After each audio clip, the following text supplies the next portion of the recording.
organization. And he created this post that spoke about why the stock value of Nike had fallen so significantly in the last 1 year, or in fact, actually, it's not even the last 1 year. Since the early 2023, we were seeing the stock price of Nike going down considerably. In fact, you can just go to Google right now and take a look. And he attributed it to some marketing snafus over a period of time. Um, what he said was that in 2020, there was a new CEO that came in and changed the direction of the company with three main points that he wrote on an email to all his employees. Now, the first point that he mentioned is not really related to performance marketing or marketing, but is related to how the brand was structured. So, the first part was that Nike is going to eliminate categories from the organization.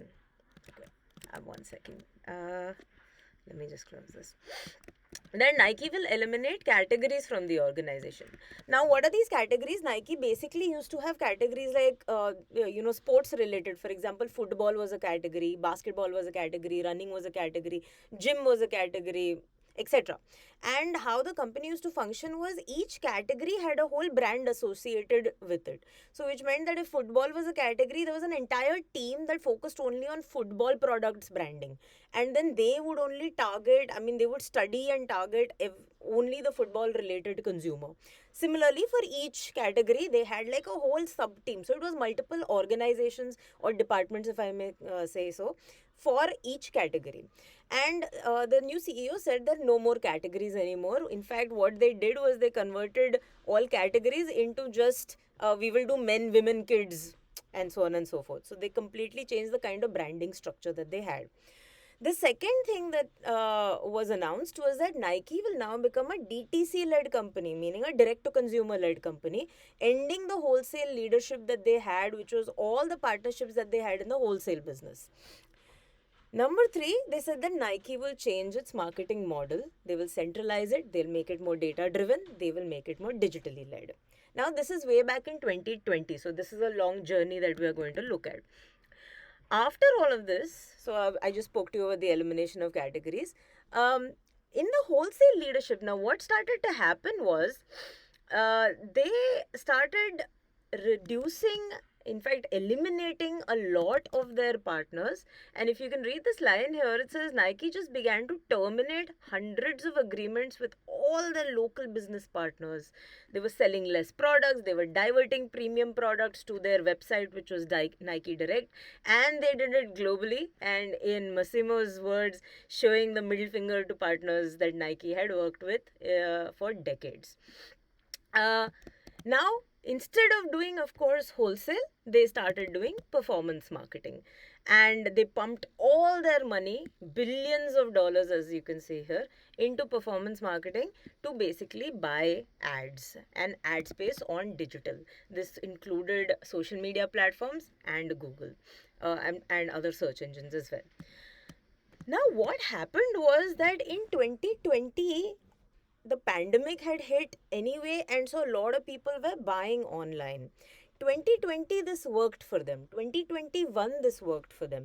In 2022 and early 2023, as people started moving towards offline buying again, what they found was Nike isn't appearing, or Nike products are not there in their favorite stores.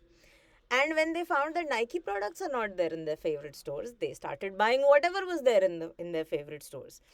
Which meant that just by completely eliminating the one entire channel, which was wholesale and retail, Nike basically stopped catering to a customer that wanted to go to a normal retail store and buying their product.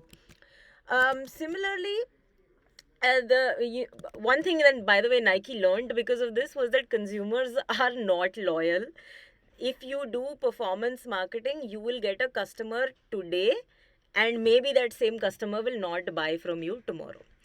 Long story short, and I'll share this link with all of you as well. Long story short, Nike realized that performance marketing is only getting us so far.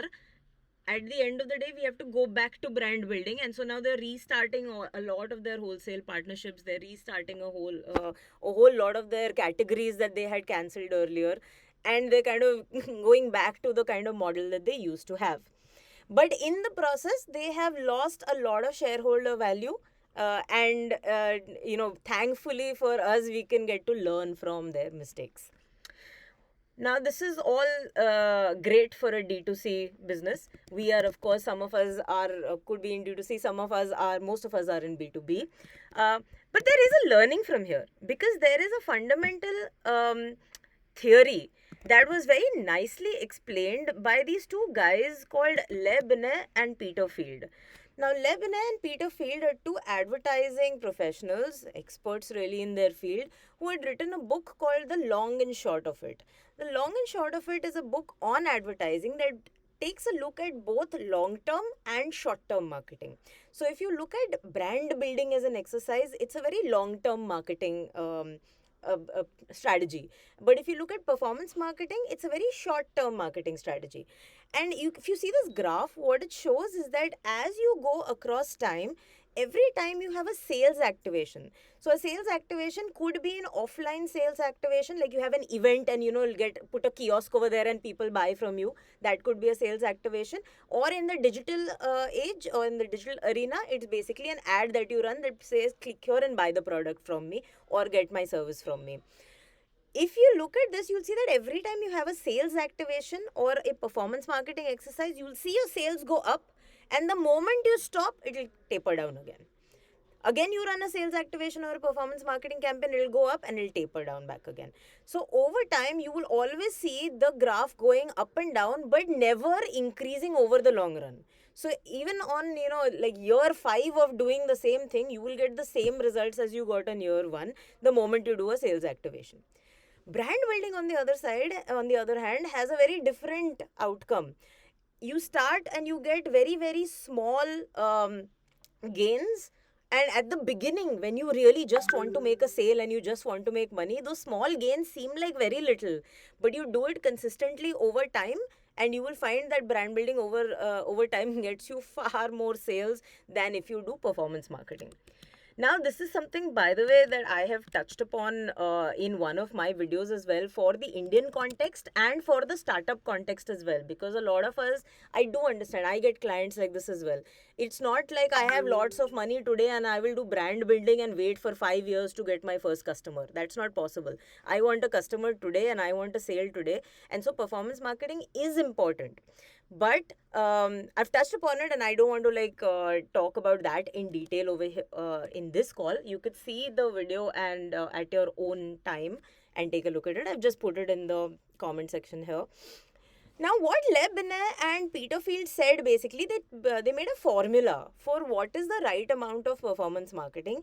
And in what they said was that you should have 60% of your marketing budget spent on brand building and 40% of it on performance marketing or sales activations. Like I said, this number may be different. It's not written in stone, may be different for different organizations, depending on where they are in their life cycle, depending on whether they're funded, not funded, depending on so many different things. Watch my video if you want to get into the details of that.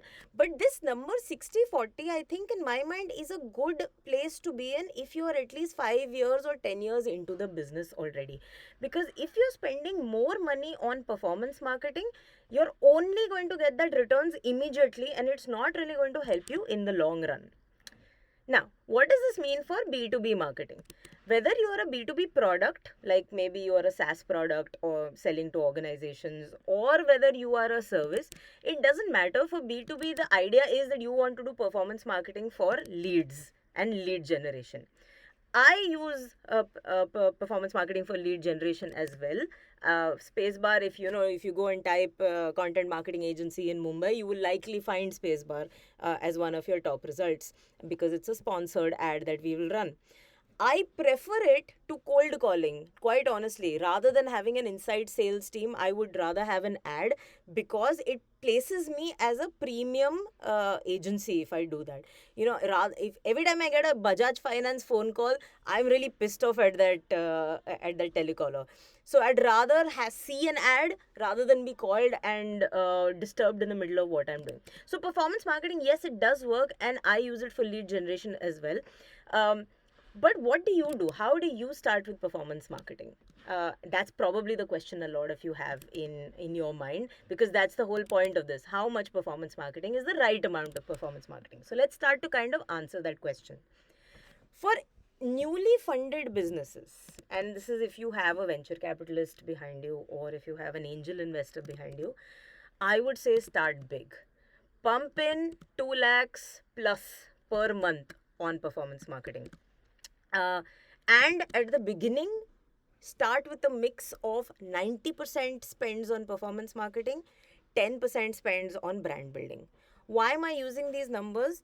This is based on a little bit of my own experience, but a lot of conversations with B2B and B2C businesses that have recently taken funding from venture capitalists. Because what happens is, at the beginning, your VCs want to know how much money can you make.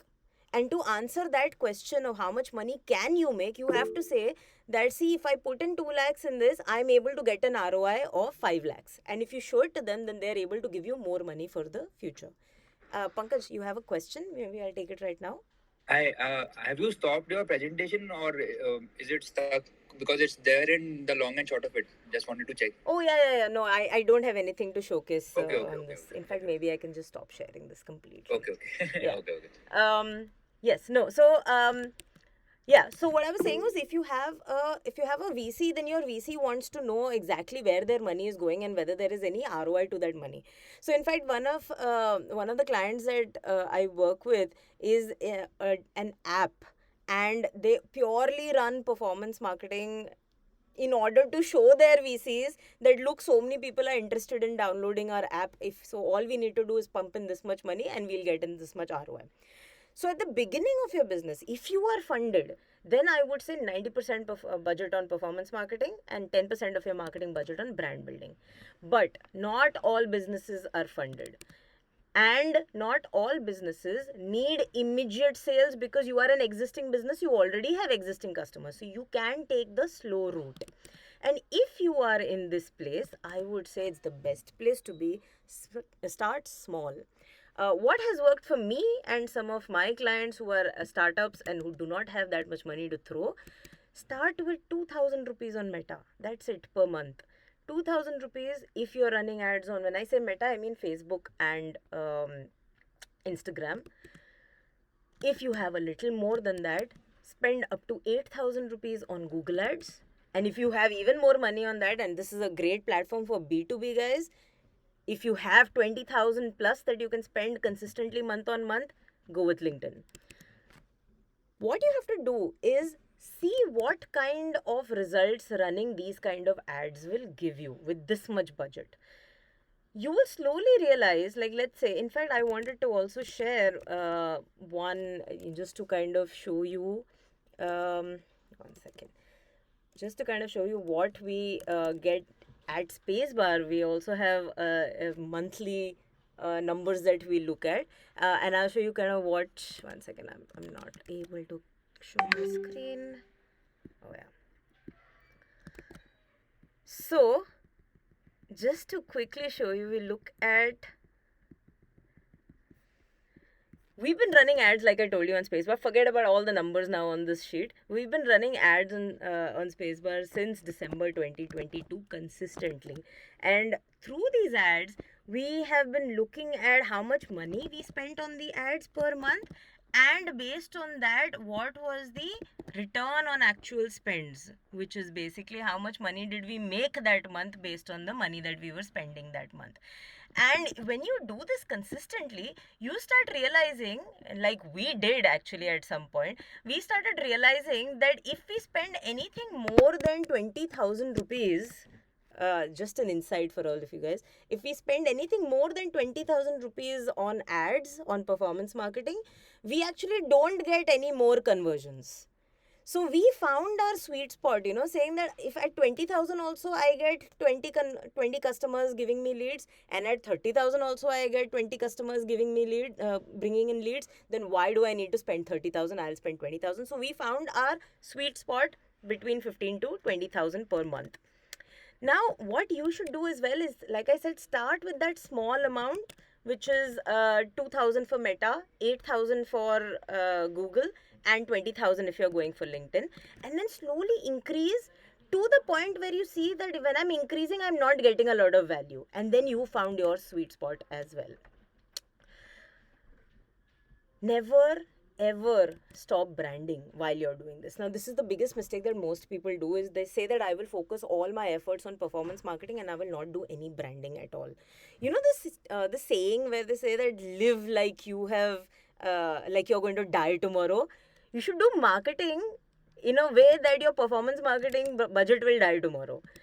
Focus on brand building, because theoretically you should be in a place where tomorrow if I stopped running any ads, I can still make money just because my brand name has that power. And that's where you want to go. So if that's your end goal, start your marketing today in such a way that you can finally reach that end goal. Not that I am going to constantly put in money. Going back to the Nike example, there was this one very interesting sentence that Massimo says in his viral LinkedIn post, where he says that we started with one offer a day, just like a special day, a festive day where we started having offers. Then we started realizing by doing one day, we are only getting money, we are only getting sales on that one day. So that one day became 1 week. Then we started running offers for 1 week. That 1 week became 1 month. That 1 month became one season. And they realized that if we only focus on performance marketing, then we'll have to constantly run offers, because now a brand has no value. People are only waiting for offers. And at the end of the day, that's not the game that you want to run, because then you are constantly just it's a hamster on a wheel, you're constantly running around that. Now, if I'm saying never stop branding, I think the simple question is, then what all do you have to do when it comes to branding? A lot of people think that logo bana liya and website bana liya to branding ho jata hai. That's not really branding. That is in fact the beginning of branding, yes. But I'm going to actually ask everybody to think of one thing right now, and so I'm going to open up the room. Have you found your positioning for your brand, your business, or if you're a marketer, for whatever brand you're working on? What do I mean by positioning? Now, some of us know the textbook definition of positioning, but what I want you to, in terms of actionable work, is think about what are the 4 or 5 words or terms that you would want to be associated with your brand. For example, when I think about Spacebar, what I want people to associate Spacebar with is content marketing, mindful marketing, premium content agency, B2B marketing. And these 4 terms are terms that I will throw around very regularly, whether I'm talking to clients, talking to employees, talking to candidates, talking to a vendor, whatever it is. These are the 4 words that I will constantly use. Now, I want you all to think about your brand or the brand that you're working on, and tell me, what is your positioning? Can you make it simple? Not give me a sentence, 2 words or 3 words that position your brand. Hi, Alpana. Hi, Sakshi. So it's a very interesting experience. If I, mention about positioning of the brand in any client's mind. So when the client remembers me, not just Unify, but my name. Whenever I call him back, just a follow-up call or something, that time I feel that, okay, they say that, oh yes, Sakshi, I remember you had approached me for the recruitment services. So that's what I feel that, this is positioning, brand positioning of. Okay. So are you the position then? The positioning that's happening? Is Sakshi the one that they're remembering? I have experienced this, that one client has said, okay, I remember Unify, and that there was another client who said that, okay, you are Sakshi and you're associated with Unify. So he remembered my name as well.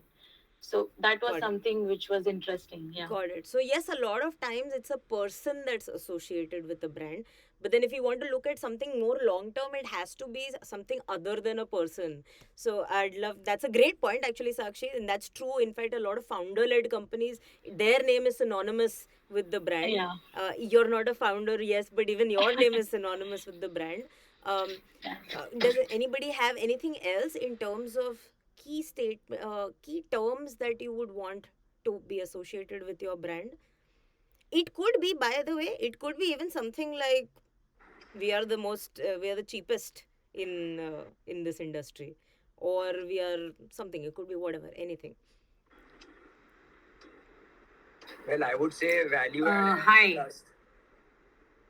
I think Pankaj started first, so we can start with him and then go to Shruti. Yeah, I would say value add Yeah, and trust. So I think these two qualities are something that my brand is associated with. So I think these two are at the forefront. There are other things as well, but I think these two are at the forefront. Okay, so value add and trust. Perfect. Shruti, what would you say? Actually, I have a small question. Yes, absolutely. So when it comes to this brand and what are the things that I would like to associate with? So for example, there are some things that a brand can be aspirational about. Yeah. You know, they may not have necessarily gotten there, Yes. but so is it still fine to position yourself like that? I mean, these things are also subjective. For example, I would like my brand to be about, let's say, interesting ideas Yes. or something that will lead to conversations. Yes. But so these are like very, I don't know, ambitious, or so is it okay if we if we think, I don't know, we are not there yet, but if we still position it like that? For example, you said about your brand being content marketing, and so you've already gotten that kind of what do you say, response. Right. So how do you think a brand should? That's a great question. Think. I will try and answer it, and then I'll actually open it up for others also to give their opinions, because honestly that's a question that can only have an opinion as an answer. There's no like 100% right answer. I would say fake it till you make it. So you go by what your aspiration is, and if enough people think or perceive you to be that brand, you will become that brand then. Why I am saying this is also in my own experience. For example, while I have given you 4 terms, let's take for example content marketing. I face a lot of issues with people who don't understand what content marketing means, because a lot of the work that Spacebar does is actually could be categorized as digital marketing. And then people say, oh, are you a digital marketing agency? But I like to say, no, I am not. I'm a content marketing agency, because day in and day out, if I keep saying content marketing, that's where I will position themselves. So they will know 10,000 digital marketing agencies, but Spacebar is content marketing. Similarly, when I say B2B marketing, it doesn't mean that I don't have any B2C clients. I do have B2C clients, but I still day in and day out call myself a B2B marketing company. And the idea is that B2C आएंगे तो आएंगे चलेगा, मेरा niche मेरे को B2B में बनाने का है. So it's not like I'm a 100% B2B marketing company. But if you see all my communication, all my social media, all my branding, it says B2B everywhere. So I'm leaning into what is not the whole truth. And I would believe so. If I align it to what you're saying, I am aspiring to be that, and so I am maintaining that positioning only. But I would So, love Alpana, others, I have a question, since you mentioned that you have a small part of B2C marketing as well. So how do you manage that minor, audience when you talk about content marketing? How do you manage those audience Nothing. I when never it bring comes it up. to? I have, in my Okay. experience, nobody has ever told me, but you call yourself a B2B marketing agency. In 10 years, nobody has ever asked me that question, because from the first interaction that I have had with them, right from the first lead call till the end, they may see it on my social media, but they are not hearing it from me when I am speaking to them. So what they do is they think that, oh, they just assume that she also does B2C, or this agency also does B2C. Okay. In fact, I what we do is when we talk to these kind of clients, we just when we are discussing pre-sales, I'll actually just tell them that we have across industry work experience. That's it. I just make sure that they know that we have across the industry work experience. And a lot of them, there are clients, by the way, that decide not to work with us because of that. I'm not saying that we don't lose, but I'm fine with that because I would rather put more of my effort or most of my effort on the industry that I aspire to cater to rather than the whole world.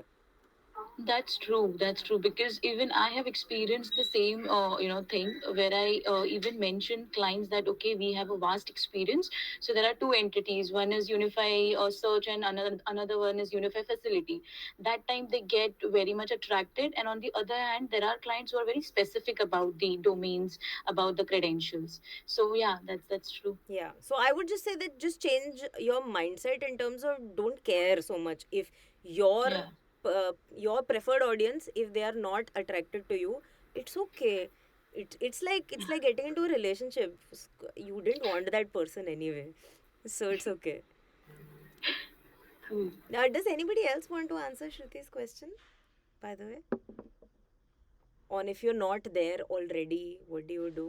We do have some marketers here. You leverage strengths that you do have and you draw parallels to it, uh, Uh, to the industry that you're pitching to.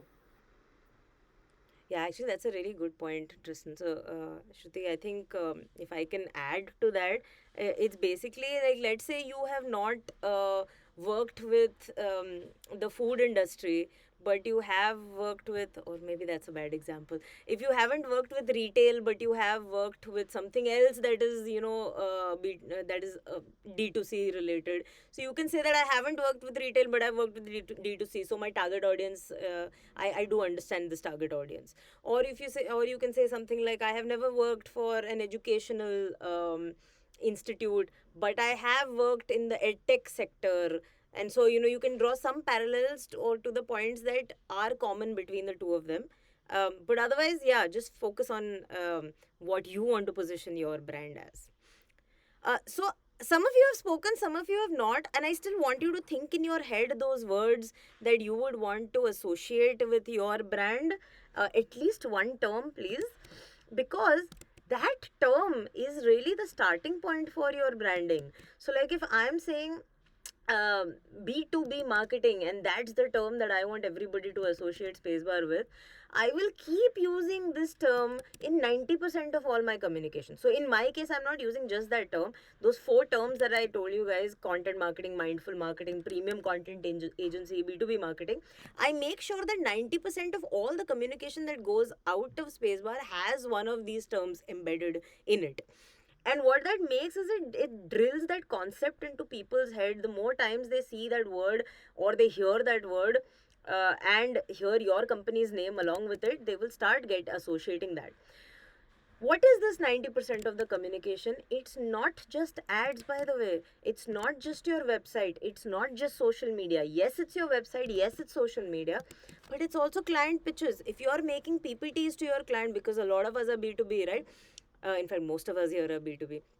If you're making a pitch to your client, a PPT, does that PPT have these words that you want to talk about?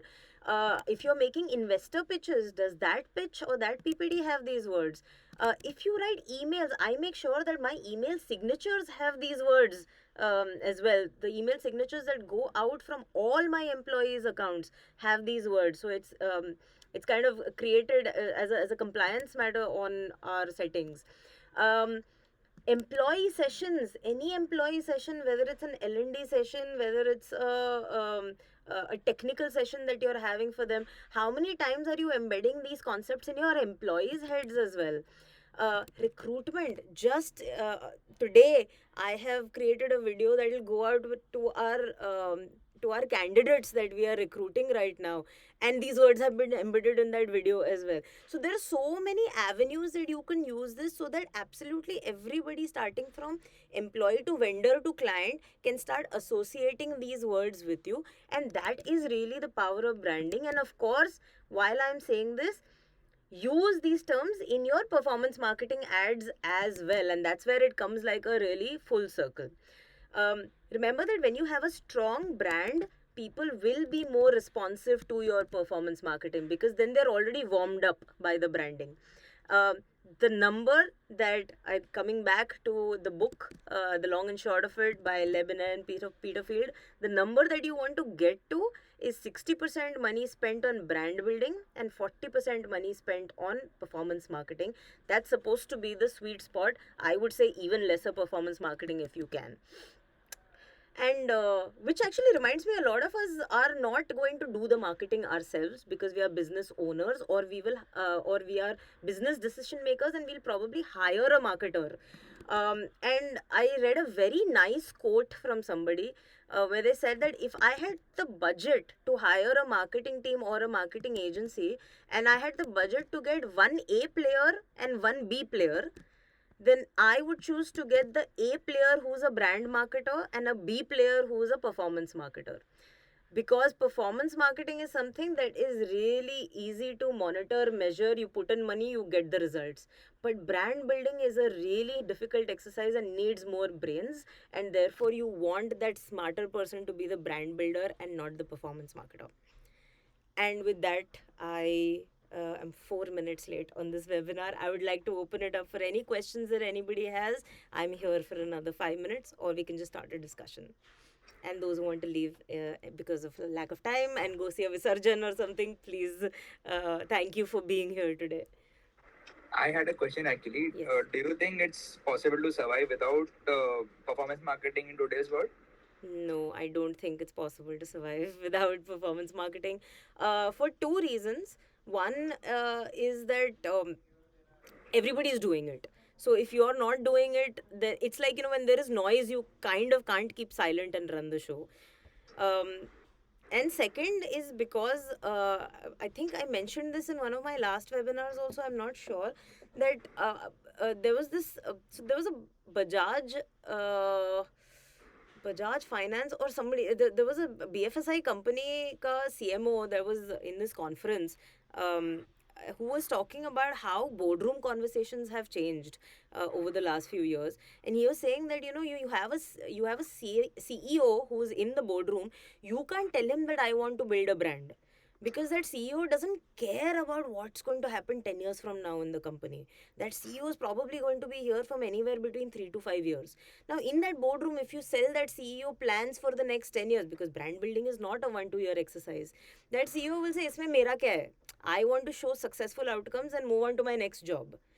And so then, whether it's a small company or a big company, in small companies, the performance marketing is important because you spend money today, you make ROI right now. So you're at least getting sales.